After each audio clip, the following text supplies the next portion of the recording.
सांगितलं, मित्र वनव्यामध्ये गारव्यासारखा आणि ज्यांचं मंचावरती आगमन व्हावं आणि वातावरण पेटून उठावं असा शिवसेना पक्षाचा ढाढावाग आदरणीय बाबूभाऊ पाटील यांना विनंती करतो, आपण सभेला संबोधित करावं. सन्माननीय मनासारखा राजा आणि राजासारखं मनाचं व्यक्तिमत्व आदरणीय बाबूभाऊ पाटील.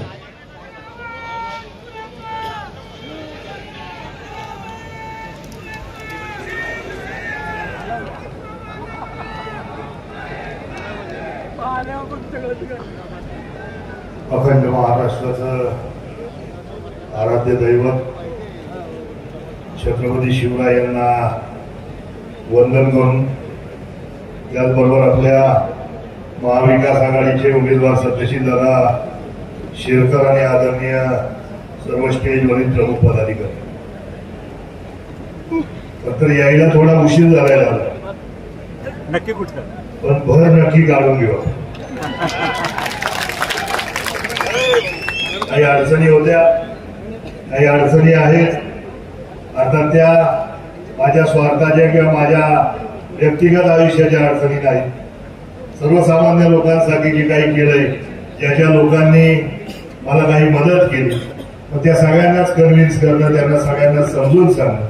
आणि त्याच्यानंतर तर आज सकाळी बाजीराव शेठ स्वतः घरी आल्यानंतर बाजीराव शेठला त्यांनी खरं निरोप घेऊन आले. बाबा परदेशी असतील, माऊली शेठ असतील, तर सगळ्यांबरोबर चर्चा करून आज पवार साहेबांच्या सभेला जायचं असतं आणि त्या निमित्ताने खरं तर इथं आपण सगळेजण, आम्ही सगळेजण उपस्थित आहोत. अर्थात त्यामध्ये प्रसन्न अण्णा असतील, ही सगळीच मंडळी की ज्यांनी पहिल्या सुरुवातीपासून आजपर्यंत हा प्रवास या इलेक्शनचा हा सातत्याने पाहतो. तर आजचा इलेक्शनचा विषय, आज दादा एक तरुण सहकारी, तरुण मित्र म्हणून अनेक वर्षापासून बरोबर आहे आणि बरोबर काम करतो. दादांचा स्वभाव मी सातत्याने अनेक वर्षापासून जाणतो. दादांच्या अडचणी असण्यापेक्षा माझ्या अडचणी होत्या आणि त्या निमित्ताने खरं तर यायला उशीर होतो. दादा, आजची इलेक्शन सर्वार्थाने वेगळी आहे.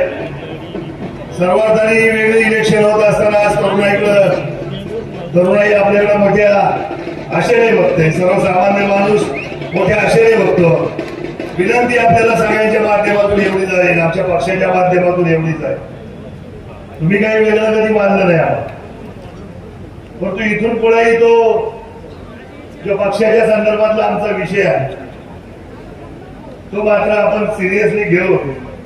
आमचे सगळे पदाधिकारी असतील, तुमच्यावर काम करायला आज येऊ शकतो, परंतु ही सगळ्या मंडळींच्या माध्यमातून विनंती आपल्याला एवढीच आहे दादा, की आम्ही सगळे पदाधिकारी शिवसेनेचे सर्वसामान्य नागरिक केंद्रबिंदू मानून आजपर्यंत काम करत आलो आणि आपल्याकडून सुद्धा एवढीच अपेक्षा आहे जी मागच्या पंचवार्षिकमध्ये जो आमदार होता त्याच्याकडून ती झाली नाही, की सर्वसामान्य माणूस केंद्रबिंदू मानून तुमच्याकडे सहज तुम्ही उपलब्ध व्हावे, सहज त्यांच्यामध्ये मिसळावे आणि सहज त्या गोष्टींचं, त्यांच्या समस्यांचं निराकरण व्हावं.